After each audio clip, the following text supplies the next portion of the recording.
There's a place in Hanoi where a piece of a B-52 bomber still lies, in the middle of a neighborhood, not in a museum, not behind glass, just there, exactly where it fell, surrounded by houses, daily life, people passing by as if it has always been part of the city.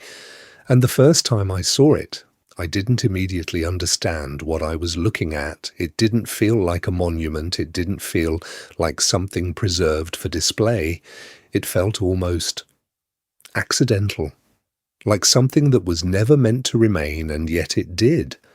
And that detail alone changes how you begin to see Hanoi, because most cities, when something like this happens, they clear it, rebuild, erase the physical trace and move forward. But here, some things were left behind, not loudly, not deliberately highlighted, just kept. And that's what caught my attention, not the event itself, but the fact that part of it is still here, quietly existing in the middle of everyday life. And once you notice that, it becomes difficult to see the city the same way again, because it raises a simple but unsettling question. What else is still here that we're not paying attention to?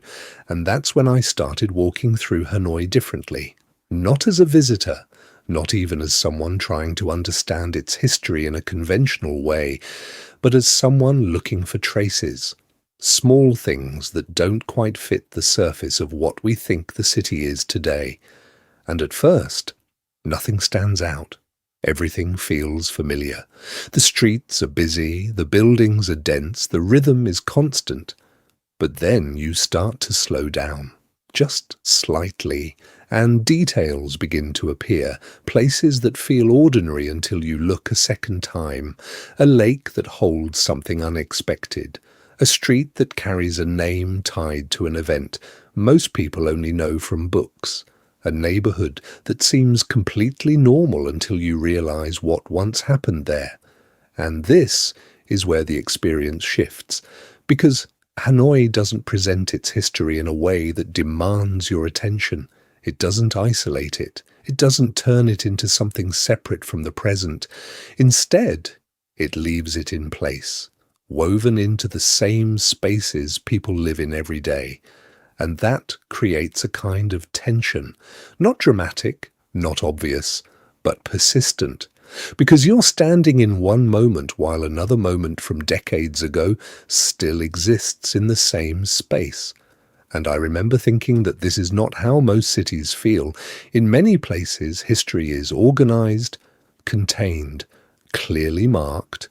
But here, it's different, it's less defined, less separated, and that's where things become interesting. Because when something is not separated, it becomes easier to overlook, easier to walk past, without realizing what you're seeing. And that's exactly what happens in Hanoi. People move through these spaces every day without necessarily thinking about what lies beneath the surface of that experience, not physically beneath, but historically, emotionally, structurally. And that's what I find most compelling, because the city doesn't hide its past. It just doesn't explain it to you. It leaves it there, waiting to be noticed, and once you begin to notice it, even in small ways, the entire city starts to feel different, not older, not more dramatic, but more layered. As if what you're seeing is only part of the story and the rest is still there, quietly present, just below your awareness. And maybe that's the real starting point for understanding Hanoi, not by looking for something hidden, but by recognizing that what is already visible might carry far more meaning than we usually allow ourselves to see. In December 1972, Hanoi became the center of one of the most intense aerial campaigns of the Vietnam War, an operation often referred to as the Christmas bombing. And over the course of 11 days, waves of B-52 bombers targeted key areas across the city, not remote locations, but places where people were living, working, and moving through their daily routines. And one of the most heavily affected areas was Khâm Thiên, a street that today looks like any other part of Hanoi, busy, layered, full of life, but on the night of December 26th it was struck repeatedly. Entire sections of the street were destroyed, buildings collapsed, families were buried beneath debris, and hundreds of civilians lost their lives in just a few hours. And what makes this difficult to grasp is not just the scale of the destruction, but the fact that it happened in a place that now shows almost no visible sign of that moment unless you know exactly where to look, because the city did rebuild. It had to. But it didn't completely erase what happened. Instead, it left markers, fragments, stories tied to specific locations, and those locations still exist within the same urban fabric. People move through today, and at the same time, something else was happening above the city, because Hanoi was not just being bombed, it was also defending itself. And the defense system here was not something distant or separated, it was integrated into the city itself. Missile sites, radar stations, anti-aircraft guns were positioned in and around urban areas, close to residential zones, because that was the only way to respond effectively to aircraft flying at high altitude. And B-52 bombers were designed to be almost untouchable, flying at heights that most conventional defenses could not reach, carrying massive payloads, operating with the assumption that they could strike without being directly threatened. But over Hanoi, that assumption did not fully hold, because between December 18th and December 29th, multiple B-52s were shot down. And that alone changed how the world saw the conflict, because these were not small aircraft. They were considered some of the most advanced strategic bombers of their time. And yet, here, in a city that did not look like a conventional battlefield, they were brought down. And some of them did not fall far away.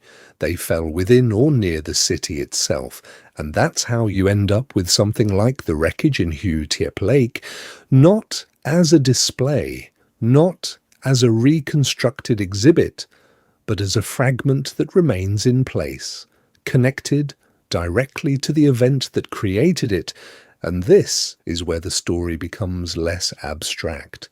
Because we are no longer talking about history in general terms. We are talking about specific nights, specific streets, specific impacts that are still tied to real locations you can stand in today. And when you begin to connect those locations to what actually happened there, the city changes again. Because it is no longer just a place that experienced history. It becomes a place where history is still physically anchored, even if most of it is not immediately visible, and that changes the way you move through it. Because every street, every corner has the potential to hold a story that extends far beyond what you see on the surface. And once you realize that, it becomes difficult to treat the city as just a present-day environment. Because the past is not distant here. It is still connected to the same space, just waiting for you to recognize it. And once you understand that these events were not distant but embedded directly into the city, the next question becomes much more practical. How did Hanoi even manage to respond to something like that? Because on the surface it doesn't look like a place built for large-scale military defense. It looks dense, irregular, organic. A city shaped over time rather than designed for confrontation. And yet, during those nights in 1972, it functioned as a coordinated defense system. And that's where things become more technical, because what happened over Hanoi was not random. It was the result of a layered approach to air defense. Radar stations tracking incoming aircraft, command centers calculating flight paths, missile batteries positioned to create overlapping zones of coverage, and anti-aircraft units adding another layer closer to the ground, and all of this had to operate together in real time. Because B-52 bombers were flying at high altitudes, often above 10 kilometers, at speeds that required precise timing and coordination to intercept. And this is where the science begins to matter, because surface-to-air missile systems like the Soviet-supplied SA-2 were capable of reaching those altitudes, but only if they were guided accurately, using radar data to calculate where the aircraft would be, not where it was at that moment, and that meant the entire system depended on coordination, communication, and positioning.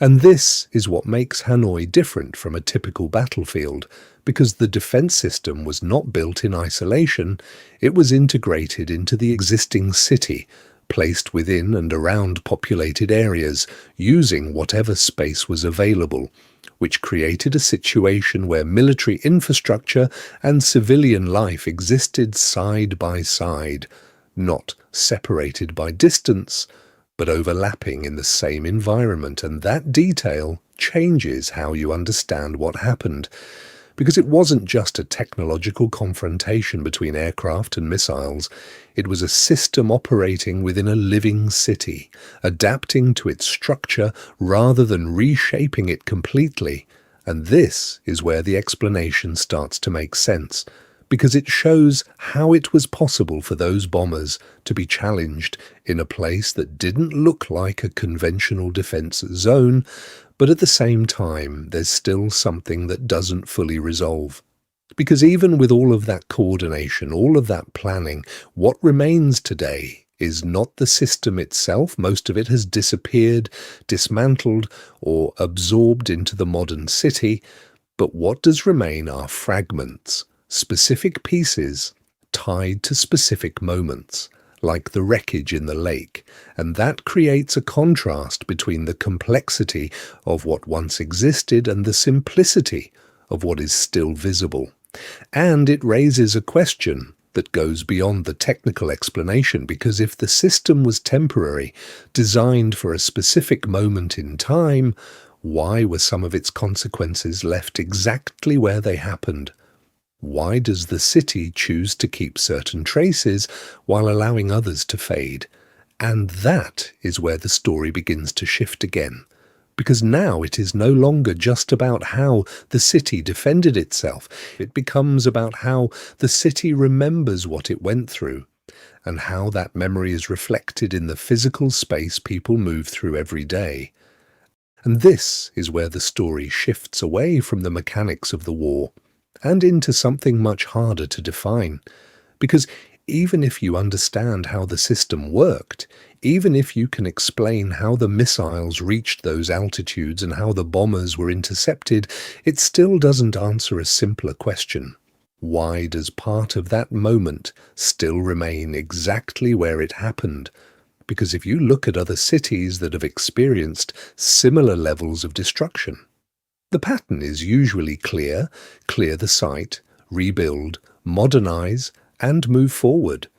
The past becomes something documented, archived, placed in museums or memorial spaces, separated from daily life.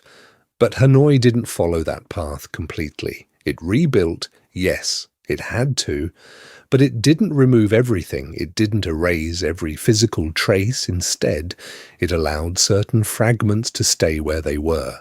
Not as large monuments, not as dramatic statements, but as quiet reminders integrated into the city itself.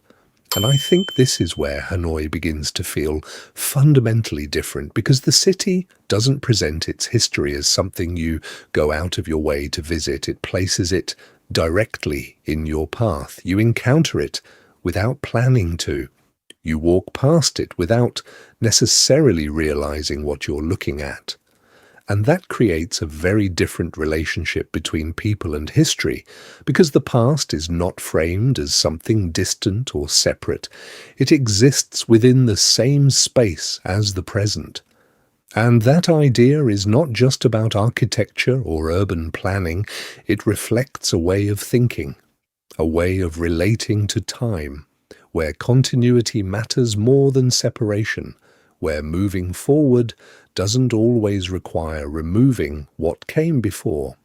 And I've noticed that in Hanoi this approach appears in many subtle ways, not just in the remnants of the war, but in how older buildings are adapted, rather than replaced, how streets evolve instead of being completely redesigned, how different periods of the city coexist without being fully reorganized into a single, uniform structure. And this is where the idea of layers becomes more meaningful, because it's not about something hidden beneath the ground. It's about different moments in time continuing to exist within the same physical space, overlapping rather than replacing each other, and that creates a kind of depth that you don't immediately notice unless you start looking for it, because on the surface, everything feels normal, familiar, even chaotic. But beneath that, there is a continuity that connects the present to the past in a way that feels uninterrupted. And this is the part that I find most compelling, because it suggests that the city is not trying to simplify its own story, it's allowing it to remain complex, to remain layered, and to be experienced in fragments rather than as a single, clear narrative. And once you begin to see Hanoi this way, it becomes less about identifying specific historical sites and more about recognizing how the city itself carries its history forward, not by isolating it, but by letting it exist alongside everything else, quietly shaping the way people experience the space without always drawing attention to itself. And this is where the idea of hidden layers begins to change meaning.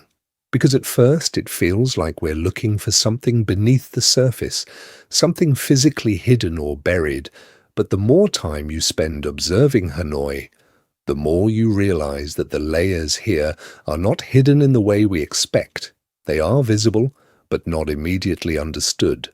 They exist in how spaces are used, how people move through them, how certain places carry a weight that isn't explained unless you already know the story behind them.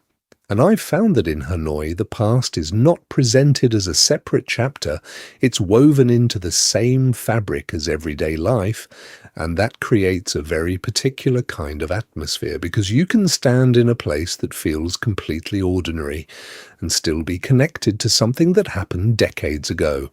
Not through a sign or a guide, but through the continuity of the space itself. And this is where a different way of thinking starts to emerge, one that feels closer to how many Eastern cultures relate to time, where the past is not something that needs to be isolated in order to move forward, but something that can remain present without disrupting the flow of daily life. And that perspective shifts how you interpret everything you've seen so far, because instead of asking why certain things were left behind, you start to see that they were never entirely removed to begin with. They were simply absorbed into what came next, becoming part of a larger whole rather than something separate. And this idea is not always obvious. It doesn't present itself clearly, but you can feel it when you move through the city, in the way older structures are adapted rather than replaced, in the way certain spaces seem to carry more meaning than their appearance suggests, and in the way people interact with these places as if they are both familiar and significant at the same time. And this is where Hanoi becomes more than just a location or a historical case. It becomes an example of how a city can hold multiple layers of time without needing to clearly define them. And that creates a kind of depth that is not immediately visible, but becomes more apparent the longer you pay attention. Because the layers are not hidden underground, they are hidden in plain sight in the relationship between what you see and what you understand about it. And once that connection starts to form, the city begins to reveal itself in a different way. Not as something mysterious or unexplained, but as something that simply requires a different kind of attention to fully appreciate.